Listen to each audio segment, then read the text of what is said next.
পুজোয় ছোটবেলাটা কেমন কাটতো কুণালদার? না, আমি খুব ভিড়ের মধ্যে ঘোরাটা আমার পোষাতো না। আমার দাদু ছিলেন আর আমার এক বাল্য বন্ধু ছিল। আমাদের কয়েকজনের একটা গ্রুপ ছিল, তার মধ্যে একটি ছেলে সারাদিন আমি ওর বাড়িতে, ও আমার বাড়িতে, এরকম আমাদের 2-3 জনের গ্রুপ ছিল। ওর নাম ছিল অনির্বাণ। তো আমরা দুজন বড় হওয়ার অনির্বাণ। তো এবার হলো কি, আমরা সবাই জানে আমাদের বন্ধুত্ব, স্কুলে, পাড়ায়, এলাকায়। আমি পরবর্তীকালে ছাত্র পরিষদ পলিটিক্স করলাম, ও এসএফআই করলো। তো আমরা আমার দাদু ওই সপ্তমী অষ্টমীতে আমাদের দুজনকে নিয়ে বেরোতেন। তখন আমরা ক্লাস 5-6 ওই হাঁটতে হাঁটতে ঠাকুর দেখা।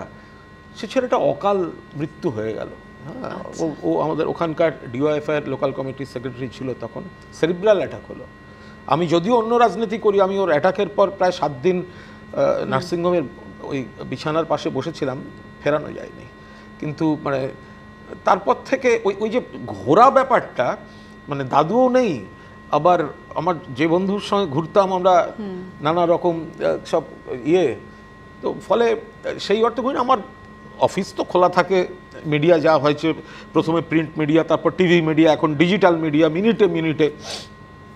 আর একটু পাড়া আর আমন্ত্রণে যেসব পুজো যাওয়ার, সেগুলো আমি অবশ্যই চেষ্টা করি পৌঁছতে, সবটা সম্ভব হয় না। আবার পাড়ার দাদারা, বন্ধুরা, ভাইরা সবাই জানে সন্ধ্যাবেলা আমাকে পাড়া একটু পাওয়া যাবে। ফলে ওই পাড়ার পুজো, চারপাশের পুজো। কিন্তু সে তো গেল এখনকার কথা।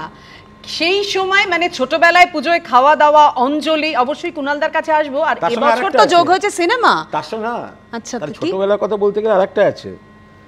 সেদিন দুজনে দুলেছি বনে, ফুলো ডোরে বাঁধো ঝুলনা, সেই স্মৃতিটুকু কভু ক্ষণে ক্ষণে যেন জাগে মনে, ভুলো না, ভুলো না, ভুলো না, ভুলো না।